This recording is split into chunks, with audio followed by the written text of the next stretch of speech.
Salut tout le monde, ici Yann sur AOS Geeks, je suis avec Vincent. Salut! Et dans cette vidéo, on fait l'analyse de la Légion du Deuil, la Legion of Grief.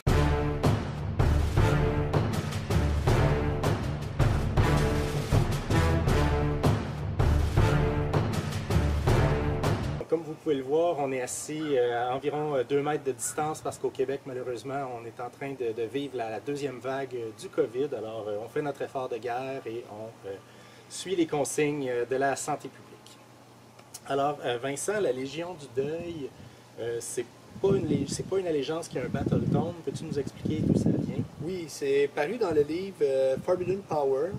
Alors, dans le fond, comme on a les Legion of Nagash, et là, toutes les Mortarch ont leur légion, on a donné une légion à Lady Hollander, et c'est apparu, bon, c'est ça, fait que dans le fond, un petit complément là, dans Forbidden Power, 2 pages. C'est une légion qui est assez petite, finalement, on a juste 3 items magiques, 3 spells, tout ça. Mais je pense que le principal intérêt de la Legion of Grief, c'est justement de pouvoir aller jouer Lady Hollander et les Night Hunt, mais dans une habileté, dans une allégeance qui est différente, qui donne des habiletés différentes que les Night Hunt, finalement. Et d'ailleurs, la légitimité de cette allégeance-là, comme elle est parue dans Forbidden Power, a semé, disons, était remise en doute. Là, on ne savait pas trop avec la publication du General Handbook, mais Games Workshop a clarifié ça tout récemment là, dans une fac. Oui, en fait, le General Handbook ne la mentionne pas. Il mentionne explicitement toutes les légions qui sont dans Legion of Nagash, donc Légion Sacrament, Legion of Blood, mais il ne mentionne pas la Legion of Grief. Donc là, ça faisait des débats là, sur les communautés de Legion of Grief, de Legion of Nagash puis de Night Hunt. Est-ce que c'est jouable ou est-ce que c'est pas jouable? Puis finalement, Games Workshop est venu clarifier, c'est un supplément qui est jouable, on a le droit, on n'a pas besoin d'avoir l'autorisation de notre adversaire, donc on peut l'amener en tournoi. Ce qui est intéressant parce que les Night Hunt ne sont pas présentement la faction la plus forte. Personnellement, on le verra plus tard, moi je trouve que la Legion of Grief leur donne un petit plus, un petit quelque chose de plus, même si on perd certaines habiletés. Personnellement, tu sais, c'est une des factions que je préfère jouer, la Legion of Grief. Oui, c'est une faction que tu connais très bien. En fait, tu l'as joué des dizaines et des dizaines de fois. Tu l'as joué dans 2 ou 3 tournois. Donc, tu la maîtrises, disons, très bien. Donc, peut-être nous expliquer un peu le concept. Donc, quelles pièces on a le droit de jouer dans la Légion du Deuil, etc. On a le droit de jouer essentiellement, ceux qui vont le jouer probablement pour jouer les Night Hunt principalement. Mais on a accès à peu près tout ce qui est dans les Legion of Nagash, à part tout ce qu'il y a, le keyword Soulblight qui est sorti, qui est pas les vampires, donc on n'a pas le droit. Mais on pourrait jouer Nagash dans la Legion of Grief, on peut jouer Arcane, on peut jouer les Mortarch. Mais si on les joue, il faut que Lady Hollander soit de notre roster, soit de notre liste, et qu'elle soit la générale de l'armée. D'accord. Donc, la Legion of Grief vient avec plusieurs habilités. Dans un premier temps, on a The Unquiet Dead. Oui, ça, dans le fond, c'est pour ça qu'on va jouer la Legion of Grief. C'est les cimetières, c'est les fosses communes qu'on a dans Legion of Nagash également. C'est ce qui rend l'armée forte parce que ça permet une récursion, dans le fond. On pose 4 cimetières, 2 dans notre territoire, 2 n'importe où sur la table. Et ça va nous permettre de guérir nos unités, ça va être la prochaine habileté, mais ça va aussi et surtout nous permettre de ramener des unités qui vont avoir été détruites. Donc ça donne une certaine endurance, une résilience à l'armée qu'il y a moins chez le Night Hunt. Même si avec le Night Hunt on peut se guérir, là on peut carrément ramener complètement l'unité de 20 ou 30 modèles là, pour un CP. D'ailleurs, on a la Invigorating Aura comme habilité, qui est l'habilité qui permet de ramener à la vie des modèles. Oui. Donc, en fait, on prend pour chaque gravesite, chaque point, on prend une unité qui est à 9 pouces. Et ça n'a pas besoin d'être Holy Within, c'est juste à 9 pouces. Et on va ramener D3 modèles, donc D3 points de vie. Mais comme on joue beaucoup de fantômes qui ont un seul point de vie, ça veut dire qu'on ramène D3 modèles.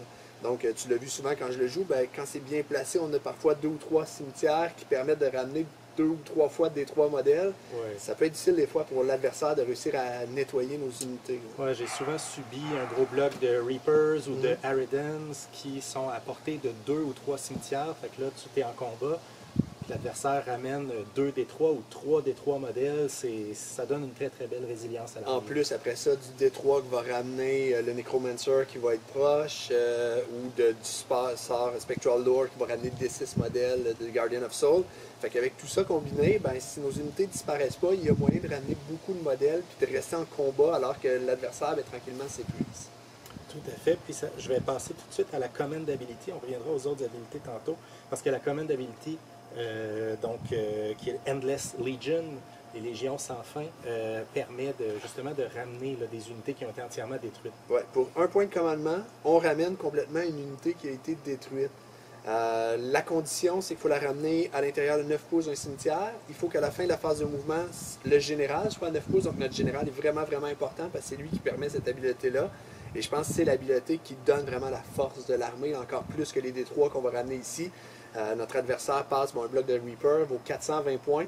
Puis finalement, on lui ramène ça, puis on recharge avec le tour suivant. Pour un point de commandement. Pour un point de commandement, ça peut être très, très fort. J'ai affronté dans le tournoi des adversaires qui avaient une puissance de tir, un Caradon, une puissance de tir incroyable. Mais toutes mes unités qui avaient de l'impact sont revenues une deuxième fois. Fait que, ça m'a permis de rester dans la partie, même si ultimement le joueur Caradon m'a remporté la partie. Ça n'a pas été un massacre, parce que j'ai pu revenir. Fait que ça, c'est l'habileté qui définit la Légion. Puis il y a vraiment un élément tactique au placement à ce moment-là des fosses communes, parce que tu peux, si tu as un général qui est mobile, puis tu pourras en reparler tantôt, si tu as un général qui est mobile, il peut faire réapparaître une unité à autour de n'importe quel des 4 cimetières. Donc ça peut être profondément en territoire adverse. Ouais. C'est vraiment embêtant. Puis dans les cimetières, tu n'es pas limité dans l'endroit où tu peux les placer, mis à part 2 dans ton territoire, 2 ailleurs, mais ils peuvent être très proches ou sur un objectif quand même. Oui, c'est ça. C'est pas des pièces de terrain, c'est juste des marqueurs qu'on met. Fait, comme tu dis, le placement est vraiment intéressant. La stratégie que j'ai lue puis que j'adopte souvent, tu places souvent une fosse commune dans ta zone, là où tu sais que l'adversaire ne viendra pas. Fait au pire, tu sais que là, tu vas pouvoir faire réapparaître une unité. Mais tu peux aussi en placer une plus loin. Puis on a déjà eu une partie justement qui s'était soldée par une victoire. C'est même toi qui m'avais dit, parce que je l'avais pas vu, mais hey, si tu fais le mouvement, tu vas pouvoir faire réapparaître ton unité là puis aller chercher un objectif. Fait que ça permet des petits tricks qui sont intéressants. Donc on a 2 autres aussi habilités qui viennent avec cette allégeance-là.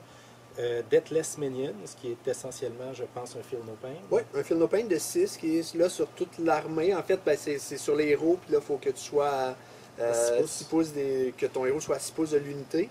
C'est quand même intéressant, parce que quand on a un bloc de 30, mettons, Reaper, un Feel No Pain à 6, c'est l'équivalent de rajouter 5 Reaper de plus. C'est 5 points de vie de plus qu'on va pouvoir soaker avant de perdre l'unité.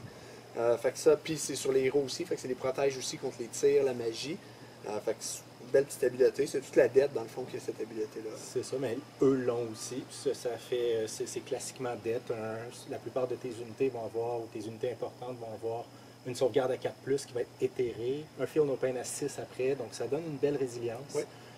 C'est bon. Puis finalement, on a le Aura of Grief, là, qui joue sur le bravoure. Oui, un moyen de bravoure aux unités à 6 pouces. On a ça aussi en Nighton, fait qu'on ne l'a pas perdu quand on joue Legion of Grief. C'est surtout intéressant, pour moi, je trouve, c'est quand on joue les Harridan, parce que les Harridan, passés à 5 de bravoure ou moins, quand l'adversaire a 5 bravoure ou moins, il tombe à -1 pour toucher. Fait que là, on y enlève, dans le fond, 1 de bravoure. Ça peut être intéressant. On va voir que le Legion of Grief a plusieurs options pour jouer sur la bravoure. Même, je pense pas que c'est la bonne stratégie à adopter avec la Légion. Il y a moyen de descendre la bravoure de beaucoup d'un adversaire. Donc, ça, c'est pour les habiletés, les traits de bataille, donc les habiletés d'allégeance qu'on a avec cette légion, avec cette allégeance-là, avec la Légion du Deuil. On a aussi 3 traits de commandement, 3 artefacts de pouvoir et 3 sorts. Ouais.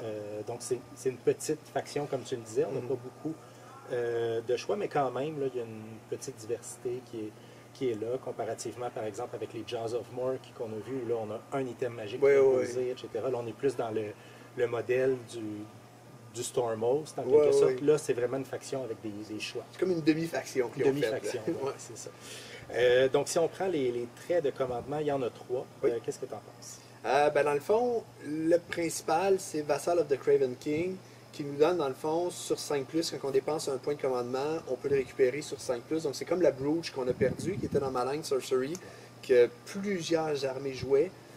Ça, c'est le trait de commandement, je pense, qui est le plus intéressant, parce que dans la Légion, on veut nos points de commandement pour ramener nos unités. Puis, on va le voir, dans certains builds, on va vouloir des points de commandement pour jouer Night of Shroud, donner plus une attaque, ou des points de commandement pour éviter les Battle Shock Tests. On a quand même des gros blocs, même si on a 10 de bravoure, ça cogne fort à cette heure, c'est très létal, Warhammer à cette heure, fait que c'est pas rare de voir l'adversaire t'en enlever 15 ou 20. Là, si on veut pas que l'unité disparaisse, des fois, on va vouloir des points de commandement. Fait que je trouve comme il n'y a pas d'autre moyen de générer de points de commandement avec la Légion. c'est vraiment intéressant de pouvoir les récupérer sur 5+. Moi, c'est mon préféré. Mais ça fait 33% plus de points de commandement, donc c'est vraiment... C'est sûr que c'est aléatoire, c'est sûr, ça va dépendre quand dans la partie tu les as. Quand tu commences la partie et que les 2 premiers points que tu dépenses, tu les récupères, là, ça va très très bien. Quand tu les récupères en fin de partie, des fois, c'est trop tard. Mais je pense que c'est le trait de commandement le plus intéressant. L'autre trait de commandement qui est intéressant permet de rendre un personnage comme un sorcier. Mais le problème, c'est que le domaine de magie de la Légion est très très limité. Essentiellement, il y a un sort qui est intéressant seulement. Fait que donc c'est un peu un no-brainer en quelque sorte. Le choix est évident. On y va pour les points de commandement. Selon moi, oui. On a 3 artefacts de pouvoir aussi. Oui. Même chose, il y en a un qui est vraiment plus intéressant que les autres. C'est celui qui va infliger une pénalité de -1 au toucher à toutes les unités ennemies qui vont essayer de tirer sur le porteur de l'item. C'est vraiment important parce que notre général, il est crucial. Si tu perds ton général Légion of Grief tour 1 ou 2, nos unités n'ont pas la force d'impact de d'autres unités. Puis si elles disparaissent sans que tu puisses les ramener, ben, tu as perdu la partie. Fait que ton général, tu veux pas qu'il meure. Donc, en infligeant une pénalité de -1 pour être touché aux unités ennemies qui tirent dessus, plus un autre -1 parce qu'on se tient à proximité de nos unités, donc on a une attention messire, ben là, l'adversaire se retrouve à -2 pour nous toucher avec du tir. Ça commence à être moins intéressant pour lui. Là. Dans le méta actuel, avec les caradrons, avec les séraphons, avec la liste de tirs de Stormcast aussi, la Shootcast qu'on a vu revenir avec les récentes baisses de points. Les Skaven qui Skaven continuent à qui tirent être là, très qui tirent beaucoup.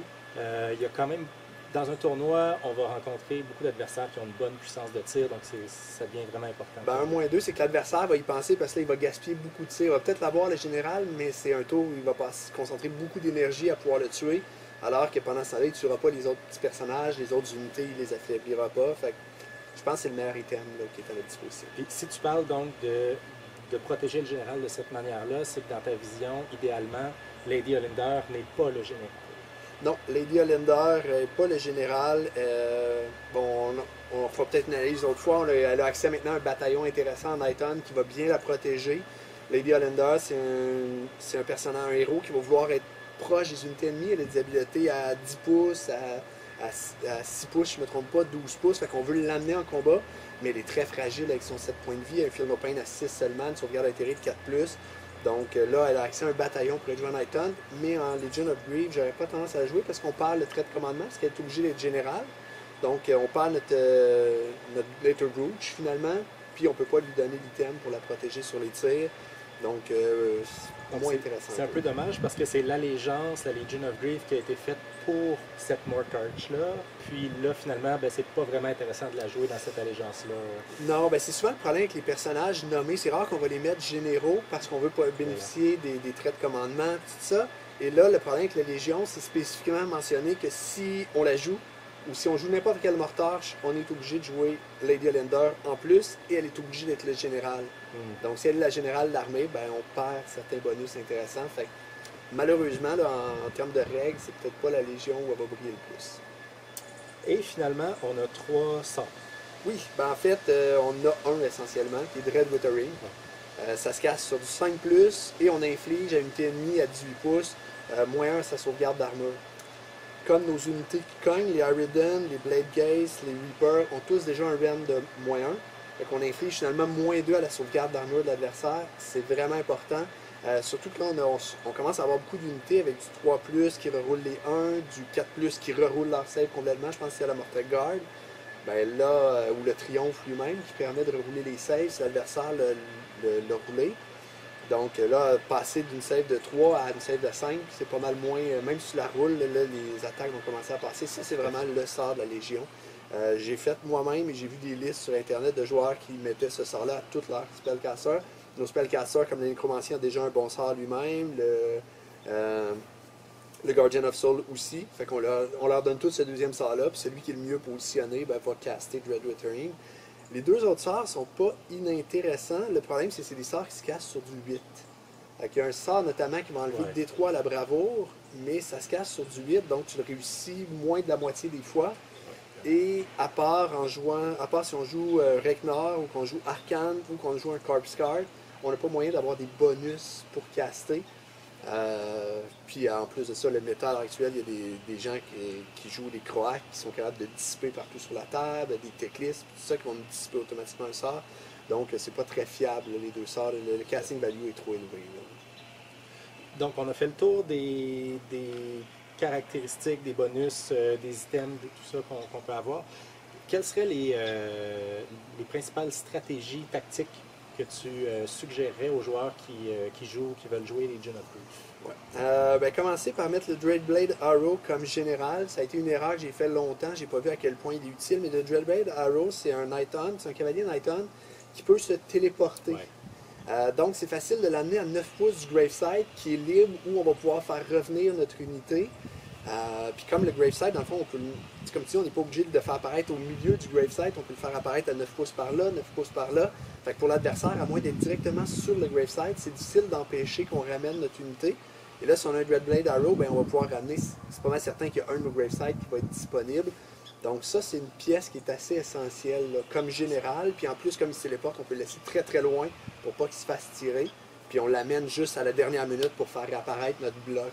C'est sûr, ça va être difficile pour l'adversaire d'empêcher, de bloquer chacun des 4 gravesites, parce qu'il y en a 2 dans ta zone, il va en avoir 2 ailleurs. En plus, il y a les objectifs. L'adversaire veut avoir des unités pour contrôler les objectifs. Fait que si tu as bien placé tes fosses communes, ça fait 4 fosses communes plus 3, 4, 6 objectifs que l'adversaire doit contrôler, donc c'est impossible. Donc c'est sûr que tu vas avoir des fosses communes qui vont être libres à quelque part. C'est pas mal certain. Généralement aussi une bonne stratégie, c'est de s'en laisser une fosse commune justement un peu dans notre zone, en retraite, derrière nos unités, pour être certain que si les fosses communes se retrouvent à être occupées par les adversaires, l'adversaire, on puisse au moins avoir une place où on va pouvoir ramener notre bloc d'Aridon ou de Reaper qui a été tué. Du même coup, cette fosse commune-là te permet, si tu subis une alpha strike de tir ou de charge, tu as déjà une fosse commune qui est proche de tes unités pour ramener des 3 unités dès ton tour, là, après avoir subi l'alpha strike. On parle des fosses communes, c'est aussi, je pense, ça fait partie de la stratégie. Il faut apprendre à bien les placer. Puis ça implique qu'on ait une stratégie. Quand on regarde le jeu, on sait déjà où on va aller attaquer. S'il y a plusieurs objectifs, on sait on va concentrer nos forces sur ces 2 objectifs-là. Bon, il va falloir mettre nos Graveside de façon à bénéficier du D3 modèles qui vont ramener à chaque tour. Il faut vraiment penser notre stratégie. Puis la seule difficulté, le seul désavantage de ça, c'est qu'en contrepartie, l'adversaire va savoir un peu quelle va être notre stratégie. Oui. Parce qu'il va voir où on place nos Graveside. Il va savoir que okay, ben là, on s'enligne plus sur la droite du terrain parce que c'est là, dans le fond, qu'on va aller ramener des unités. Mais le placement des fosses communes est vraiment, vraiment important. Il faut s'en garder une en réserve. Moi, ce que j'aime bien faire, c'est qu'il y en a une qui est un peu en réserve, mais qui va pouvoir ramener des modèles dans ma zone. 2 proches des objectifs où je vais essayer de contester puis aller chercher pour ramener des objectifs, des modèles là. Puis une un petit peu plus loin qui va peut-être juste servir à menacer l'adversaire, l'obliger à garder des modèles en réserve pour ne pas se faire voler l'objectif dans sa zone. Par exemple, je pense à Battle of the Pass où il y a un objectif qui est très loin. Tu laisses un petit Graveside qui est là-bas. Avec un héros qui peut téléporter, l'adversaire est obligé de laisser une force importante parce qu'on va rapporter, on va ramener un 20 ou 30 modèles d'un coup qu'on peut prendre l'objectif. Fait que des fois, on va placer un peu plus loin, menacé, ça peut être bon.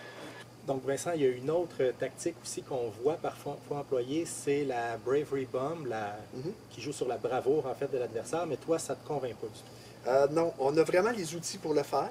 De base, on inflige un -1 à toutes les unités qui sont à 6 pouces de nos unités à nous.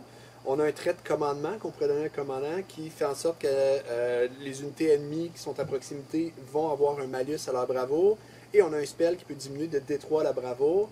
En plus de ça, on peut aller chercher le Horror Gas qui est apparu dans Forbidden Power, qui va aussi infliger un malus à la bravoure de l'adversaire. Ça finit par se cumuler et avoir un impact important sur la bravoure de l'adversaire. Oui, on peut aller à un -7 de bravoure là, sur les unités ennemies. Fait que ça peut vraiment faire un impact. Si on joue Lady Thunder, on peut... Bon. Sauf que le problème avec ça, d'une part, oui, c'est intéressant, surtout si on joue des Aridon. Si on joue beaucoup d'Aridon, les Aridon infligent un -1 to hit aux unités qui ont 5 ou moins de bravoure. Puis en plus, c'est cumulable. Fait que si on a 2 ou 3 unités à proximité d'une unité ennemie, l'unité ennemie subit 2 ou 3 fois le malus. Sauf que là où ça ne me convainc pas, c'est que c'est beaucoup de ressources, un trait de commandement, un sort persistant, pour diminuer la bravoure de l'adversaire, pour pouvoir activer l'habileté des Aridon de -1 to hit, alors qu'on peut juste aller chercher les Geminids, casser les Geminids, puis mettre -1 to hit à une unité. Puis là où ça me convainc moins, c'est qu'à l'heure actuelle, il y a beaucoup d'armées qui ont des moyens d'éviter les jets de déroute. Ouais. Ça deviendrait une stratégie vraiment intéressante à explorer. Surtout si on joue après ça des Banshees, dont le cri va être en fonction de la bravoure de l'adversaire. Ce serait une stratégie intéressante. Mais le problème, c'est que lorsqu'on a le temps de faire le Battle Shock Test, on a des OBR qui ignorent tout simplement les Battle Shock Tests. On a des armées comme les Séraphons qui génèrent tellement de points de commandement que leur gros bloc de Skink ou de Saurus vont être immunisés avec un point de commandement. Puis nous, on n'a pas les ressources pour aller sniper les petits héros, pour tuer les petits héros. On n'a pas de tir pour aller les tuer. Donc, les héros vont être derrière les lignes pour empêcher le jet. Au final, je pense que c'est une stratégie qui, à l'heure actuelle, est peut-être pas idéale là, à jouer, même si je sais qu'il y a des gens qui l'ont essayé, justement avec plusieurs Banshee, des blocs de Harridan, qui bénéficient d'une faible bravoure de l'adversaire. Ça paraît pas très fiable comme stratégie. Il y a trop de situations dans lesquelles ça ne fonctionnerait pas. C'est ça. Si vraiment on était dans les débuts d'Age of Sigmar, où là, il y avait plus de jets de déroute qui se prenaient, ben là, infliger un -7, c'est 7 pertes de plus sur les jets de bravoure directement. Fait en plus des autres bonus, là, ça devenait intéressant une stratégie. À l'heure actuelle, ben, il y a trop d'armées qui peuvent éviter ces jets-là. Sauf peut-être les situations où tu connais à l'avance ton adversaire contre un ami, quelque chose comme ça. Tu sais que tu vas affronter des blocs de gobelins ou des trucs comme ça. Ben là, ça vaut la peine, peut-être. Mais si l'adversaire sait que tu vas jouer ça, il va aller chercher des petits héros qui vont lui donner des points de commandement supplémentaires chez les gobelins, par exemple. Puis comme nous, on a une perspective un peu compétitive, on l'a dit, ben, en tournoi, tu ne sais pas ce que tu vas affronter. Puis si tu affrontes des grosses hordes, les joueurs de l'autre côté, probablement qu'ils vont avoir prévu le coup, ils vont avoir des ressources pour éviter les jets de Battle Shock Test. J'ai affronté un Skaven en fin de semaine, puis il y avait la cloche au milieu qui donnait une immunité au jet de bravoure. Fait qu'il y a trop d'options pour les adversaires là, pour éviter de subir des pertes sur le jet de bravoure. Dans les pièces importantes, on voulait faire le tour peut-être des pièces importantes. La Legion of Grief donne accès au Necromancer. Oui. Ce que ne permet pas les Night Hunt. Que tu as souvent joué comme général, d'ailleurs. Oui, j'ai souvent joué comme général parce qu'il y a une bonne résilience. Sur 4+, il va envoyer les blessures ou blessures mortelles qu'il subit sur une unité. C'est un caster qu'on peut le laisser derrière. Dans le tournoi que j'ai fait, ça a été un tournoi de 6 parties. J'ai affronté du Séraphon 2 fois. J'ai affronté du Carolon Overlord, donc il y a une capacité de tir incroyable. Et il n'y a aucune partie dans laquelle mon général est mort. J'ai pu le garder derrière puis ramener des modèles. Mais qu'il soit général ou pas, je pense que le Dreadblade Arrow est plus intéressant pour les possibilités qu'il donne en tant que général. Mais qu'il soit général ou pas, ça, je pense que c'est un auto-include. Parce que son sort d'As Macabre qui permet un deuxième pile-in à unité. C'est tellement fort. C'est tellement fort. Ça double l'efficacité d'une de tes unités. Et là, souvent, ça va être l'unité qu'on va booster avec un +1 attaque du Knight of Shroud, par exemple. Ça va être des Blade Gates qui vont venir de charger, donc qui ont une attaque supplémentaire. Fait que lui, je pense que c'est un must. Puis après ça, ben, le Guardian of Soul est intéressant pour amener des 6 modèles. C'est un sorcier. Rakenor a sa place aussi parce qu'il peut aller chercher un bonus to cast. Donc si on a des Endless Spells qu'on veut lancer ou Dread Withering qu'on veut être sûr de passer. Fait que Rakenor peut aussi avoir sa place. Je pense que c'est les héros là, vraiment importants qu'on va jouer. Knight of Shroud, si on joue un gros bloc de Reaper, c'est presque essentiel parce qu'on va rajouter 50% d'efficacité. Avec le +1 attaque. Avec le +1 attaque. Fait que je pense que c'est les principaux héros. Mais évidemment, on peut se gâter. J'ai une liste avec Lady Hollander puis Arcane. C'est pas optimal, mais c'est le fun de les jouer pareil. Là. On voit que tu le disais tantôt, mais c'est une faction qui va être très exigeante en termes de points de commandement, parce que tu en as besoin pour ramener des unités, tu en as besoin pour donner plus une attaque à une de tes unités. Tu parlais des Battle Shock Tests. Donc, il faut aussi savoir bien gérer l'utilisation de ces points de commandement. Oui, j'ai vu des listes sur, de Legion of Grief où les gens jouaient, mettons, 2 Knight of Shroud, en disant je vais lui donner +1 to hit, +1 attaque. Puis le commentaire qui revient, il y a toujours quelqu'un qui fait le commentaire, dit mais c'est parce que tu vas manquer de points de commandement, là, tu peux pas. Mais on a des belles unités, dans le fond, si on parle plus des unités, en termes d'unités, on a 3 unités qui cognent. On a les Reapers, qui sont très efficaces contre la Horde. Dès qu'il y a 5 modèles ou plus, ils reroulent leur jet pour toucher. Ça fidélise énormément. Énormément. 2 attaques chaque, 4+, 3+, -1. Et les Reapers frappent sur 2 rangs. Donc, si on réussit à leur donner +1 attaque avec un Knight of Shroud, on tombe avec une unité qui cogne vraiment solidement. Là, ça peut faire mal. Sinon, on a aussi les Blade Gaze Revenant qui sont les préférés des gens. Et ça, je ne suis pas d'accord avec l'analyse que les gens font. Les Blade Gaze ont de base 2 attaques, 4+, 3+, -1. Frappent seulement sur un rang. Mais ils ont l'avantage que lorsqu'ils chargent, ils vont gagner une attaque de plus. Donc, ils sont à 3 attaques, 4+, 3+, -1. C'est quand même décent. Et quand on leur met des Chain Gas ou un Spirit Torment autour, ils vont pouvoir rerouler leur jet pour toucher. Donc, ils deviennent aussi efficaces qu'une unité de Reaper buffée, sauf qu'ils frappent juste sur un rang, pas sur deux rangs.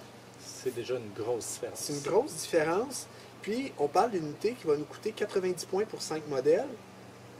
Donc, 180 points pour 10, alors que les Reapers coûtent 160 pour 10. Et pour vraiment rerouler, il faut rajouter un Chain Gas qui coûte 70 points. C'est 4 points de vie seulement. Si l'adversaire les cible au tir, tout ça, on perd ce bonus-là. L'avantage des Blade Gaze, ça va être surtout, je crois, le fait qu'ils vont pouvoir faire Retreat and Charge. Donc, ça peut être intéressant. Pour aller chercher un objectif, on frappe l'écran. Le tour d'après, on retraite derrière l'écran, puis on va se charger. Oui, parce qu'ils ont le mot-clé vol, donc ils peuvent charger par-dessus des écrans. Très, très mobile. Ouais. Mais si on veut une unité qui cogne, l'unité qui cogne le plus et qui est sous-appréciée, c'est les Harridan. Ah oui, assurément. Tu l'as vu, le même profil, dans le fond, que les Blade Gaze sur la charge. 3 attaques chaque, qu'ils soient sur la charge ou pas. Donc, la même chose que les Blade Gaze. 4+, 3+, moins 1 dommage. Sauf qu'en plus, les Harridan, sur des 6 to wound, font 2 de dommages au lieu d'1. Donc, ils cognent juste plus fort que les Blade Gaze sur la charge. Et lorsqu'ils ne sont pas en charge, bien, les Blade Gaze perdent une attaque, les Harridan ne la perdent pas. Le seul temps où les Blade Gaze vont frapper plus fort, c'est si on leur rajoute un Chain Gas. Sauf que là, à 20 points de plus du 5, parce qu'ils sont 90 les Blade Gaze au lieu de 70 les Harridan, plus le 70 points que les Chain Gas, ben, tu as un bloc de 20 Blade Gaze ou tu as un bloc de 20 Harridan. Ben, avec le bloc de 20 Harridan, si on rajoute un Chain Gas pour les Blade Gaze, on peut rajouter un Guardian of Soul, un héros qui va leur donner plus 1 to wound, par exemple, puis qui va être un caster en plus aux Harridan. Je pense que les Harridan sont vraiment sous-appréciés à l'heure actuelle. Ils n'ont pas le Retreat and Charge, c'est ce qui leur manque par rapport aux Blade Gaze, mais en termes de force d'impact, si on fait les stats, ils cognent à peu près aussi fort, sinon plus fort, dépendamment s'ils sont sur la charge ou pas, qu'un bloc de Blade Gaze qui est boosté avec des Chain Gas. Fait que c'est... Faites les calculs, vous allez voir. Les Harridan, moi, je les aime beaucoup. Je les joue beaucoup. Et ils m'ont jamais déçu. C'est une bonne unité qui cogne bien. Puis c'est une unité assez autonome. Elle a déjà 3 attaques. On n'a pas besoin de lui donner des boosts là, pour qu'elle frappe. Puis, en termes de battle line, quelles sont nos options battle line? On a des belles options. Pour de vrai, on a des belles options parce que on gagne accès aux Dire Wolves. Oui. Puis ça, c'est vraiment intéressant parce que c'est une petite unité, c'est 5 modèles, 70 points, 10 points de vie. Et l'avantage des Dire Wolves, bon, leurs bases sont quand même larges, ça peut faire un bel écran. Oui. Et 10 pouces de mouvement. Ils n'ont pas le mot-clé vol, ils ne sont pas éthérés, ils sont là pour aller mourir puis protéger. Mais c'est pas rare avec leurs 10 pouces de mouvement que j'ai réussi en fin de partie à aller chercher un petit objectif, à amener 5 modèles de plus. Fait que ça, c'est un beau battle line intéressant. Ils sont summonable aussi. Donc, ils peuvent être ramenés par les Gravesight ou healés par les Gravesight. Ouais. Le seul défaut qu'ils ont, c'est que comme ils ont 2 points de vie, les Gravesight ramènent des 3 points de vie de modèle. Donc, si on roule un 1, on n'a pas de modèle qui revient. Puis si on roule un 3, on a juste un modèle qui revient, on perd le point de vie de plus. Alors ça, c'est leur défaut, mais on peut quand même les ramener. On peut, avec un point de commandement, ramener la petite unité au complet, même si c'est peut-être pas l'utilisation la plus efficace, mais... Des fois, en fin de partie, pour prendre un objectif, ça fait le travail. C'est ça. Si on n'a pas d'autres unités à ramener, ça peut faire le travail. Fait qu'on a ça, une unité qui est vraiment peu coûteuse, 70 points, qui est mobile, et on a aussi les Chain Rasp, qui sont quand même intéressants. C'est une unité qui est éthérée avec une save de 5+. On peut l'avoir jusqu'en bloc de 40 pour 280 points, fait qu'un gros bloc qui va tenir un objectif. Et c'est 2 attaques chaque, 4+, avec un bonus to wound s'ils sont plus nombreux que 20. Donc, on a aussi l'accès à une belle battle line. Fait qu'on a comme 2 choix. On peut choisir de jouer des gros blocs de battle line avec les Chain Rasp ou aller jouer des blocs plus petits, mais plus mobiles avec les Dire Wolves. Sinon, on a accès aussi aux squelettes et tout ça. Mais je pense que si on joue les General of Grief, on va vouloir s'en tenir plus à ces 2 options-là. Comment est-ce que tu situerais cette allégeance-là comparativement aux autres allégeances de la Legion of Nagash, des Night Hunt? Donc en termes de plaisir de jeu, en termes aussi de compétitivité? Si on prend les règles, simplement les règles, toutes les autres légions sont meilleures. Parce que les autres, la Legion of Grief n'est pas une légion de Nagash. Ça a été bien faqué, là, on n'a pas... Et les autres légions, ne serait-ce que leur domaine de sorts, ils ont accès à 12 sorts différents, 6 pour les vampires, 6 pour toutes les autres mages. Puis, quand on roule un 9 ou plus, on casse le sort 2 fois dans les légions de Nagash. Et ça, on n'a pas ça dans les Legion of Grief. Les Legion of Grief, on a un sort qui est vraiment bon, sinon c'est limité. Alors, en Legion of Nagash, on a plusieurs sorts qui vont crippler l'adversaire. Je veux dire, ils vont y enlever, affaiblir. Ils vont enlever des bonus au toucher, des bonus pour blesser, des attaques. Fait que c'est pas rare, tu sais, je te l'ai fait quand je joue Nagash, mettons, à l'époque, quand c'était meilleur, où ton unité, elle vient pour frapper, ben, t'as -2 pour toucher, -1 pour blesser. Elle fait plus rien, finalement. Tu protèges ces unités. Sauf que la Legion of Grief, je pense, son atout, c'est de permettre de jouer tous les modèles des Night Hunt. Alors que les unités comme les Harridan, les Blade Guys sont des unités qu'on va vouloir jouer en Night Hunt. Elles sont seulement alliées en Legion of Grief, donc n'ont pas accès aux bonus des cimetières. Tu veux dire en Legion of Nagash, elles sont seulement alliées. Ouais. Donc si comme moi, vous tripez sur les fantômes, moi j'aime l'armée, j'aime l'esthétique, puis que vous voulez jouer les unités Kong, les Harridan, les Blade Guys, vous êtes mieux d'aller avec la Legion of Grief parce que là, ils vont faire partie de l'armée, ils ne seront pas juste alliés, donc ils vont bénéficier des bonus des cimetières. On va pouvoir les ramener, ce qu'on ne peut pas faire quand on joue Legion of Nagash. Fait que Legion of Grief, je pense que pour un joueur Night Hunt qui aime une stratégie où on va avoir un peu plus de résilience, on serait mieux de s'aligner sur Legion of Grief que de s'aligner sur les Legion of Nagash. Puis en termes de compétitivité, comparativement à Legion of Nagash, à Night Hunt, comment tu situerais la Légion du Deuil? C'est difficile à dire. C'est sûr qu'il y a des gens qui ont un débat à savoir est-ce que c'est mieux que Night Hunt ou pas. Moi, je pense qu'ils sont meilleurs que Night Hunt dans bien des cas. Si votre général ne meurt pas. Ouais. En fait, si votre général meurt tour 1, vous êtes mieux de jouer Night Hunt parce que la Legion of Grief est peut-être dépendante du général. Mais si vous réussissez à faire survivre votre général, à ramener des unités, je pense que c'est meilleur. Mais je pense que c'est quand même dans le bas du middle tiers ou peut-être dans le middle si on est généreux, mais pas vraiment plus. Nos unités ne cognent pas aussi fort que d'autres unités. On n'a pas accès aux mêmes bonus. Nous, on va pouvoir faire un double pile-in, par exemple, avec un sort, mais qui risque d'être contré. Si on regarde les Flesh Eater Court, ben, eux autres, ils ont un point de commandement qui vont tout de suite faire un pile-in tout de suite après avoir attaqué. Nos bonus ne sont pas aussi forts. Notre véritable bonus, c'est de ramener des unités. C'est très dépendant du général. C'est pour ça que je la mettrais dans le bas du Fat Middle, même si dans le tournoi, le Grand Clash, on a joué 6 parties, j'ai réussi à faire un 3-3, puis vraiment la moitié des points qu'on pouvait aller chercher. D'ailleurs, en situation de tournoi, c'est une allégeance qui est désavantagée. On en a discuté beaucoup. Dans la plupart des tournois, le temps est limité. On a 2h30 en général pour jouer une partie. Ce qui fait que quand on a des armées de horde, comme est la Légion du Deuil, c'est là, on a rarement le temps de jouer les 5 rondes. Donc, on se retrouve à jouer 3 rondes, parfois 4. Puis, comme toi, c'est la récursion qui est ta principale force, bien, souvent, tu manques de temps pour vraiment tirer profit des bonus de ton allégeance. Oui, c'est ce qu'on a discuté, puis ce que j'ai constaté aussi dans le tournoi. Comme on n'a pas une armée, on n'est pas des caradons qui vont arriver, qui vont démolir les unités en avant facilement. Nous, on va arriver, on va frapper, on fait quand même mal, on cogne quand même bien, mais dans le fond, on va gagner la guerre d'attrition parce que nos unités vont mourir, mais ils vont revenir. Puis là, l'adversaire, lui, ben, il reste 3 modèles dans son unité, là, on va revenir, nous, à pleine force. Mais on va revenir tour 3, on va reprendre l'objectif tour 4, puis c'est au 5e tour que là, on va aller marquer plus de points. Mais le 5e tour, avec une armée de horde comme ça, j'ai pas l'impression que je la joue lentement, je la connais bien, puis malgré tout, juste déplacer les modèles, juste rouler les dés avec les rerolls, puis tout ça, c'est long, puis ça fait que dans le 2h30, ben c'est rare. Moi, j'ai réussi à jouer du 3 ou du 4 tours exceptionnellement contre des armées plus petites, très rapides, mais j'ai pas réussi à me rendre à jouer du 5e tour dans aucune de mes parties. Fait que ça me désavantage parce que c'est souvent là, il y a souvent des parties qui se sont terminées, puis même moi et mon adversaire, on disait, hey, chance que c'est fini là, parce que sinon, là, tu allais chercher cet objectif-là, puis là, finalement, probablement que tu m'égalisais ou voir que tu me dépassais ces points d'objectif. Fait que, en tournoi, j'ai trouvé que c'est sa faiblesse, ce qui est dommage parce que j'aime vraiment la jouer, mais en tournoi, c'est sa petite faiblesse. Oui, puis on l'a vu ensemble en jouant amicalement. Souvent, c'est les parties que tu as gagnées avec la Légion du Deuil, c'est tour 4, tour 5, que là, tu as vraiment pris le dessus avec justement la résilience, la récursion de ton armée, où là, moi, mes pertes demeuraient des pertes, mais toi, tu ramenais des unités de 20, 30 Reapers ou Harridans, puis là, j'avais plus rien pour les gérer. Oui, c'est ça. Puis on rajoute aussi que dans les tournois où on joue, petite parenthèse, mais on calcule les kill points. Ben moi, le principe de la Légion, c'est que tout va mourir chez moi, mais tout va revenir. Mais là, j'ai donné les kill points à l'adversaire qui a réussi à me tuer. Ouais. Fait que je pense que c'est pas idéal dans la scène compétitive à l'heure actuelle. Mais comme tu dis, je pense que quand on joue des parties où on se donne le temps de jouer les 5 tours, c'est là qu'on voit vraiment la force d'armée, parce que c'est arrivé souvent que j'ai été chercher tour 4 ou 5, que là, j'ai été faire les points, puis ben là, comme tu dis, ben, toi, tes modèles sont morts, ils sont plus là, puis même si t'en restes 2, puis moi, j'ai un bloc de 20 qui arrive sur l'objectif, je vais reprendre l'objectif, je vais aller faire mes points là.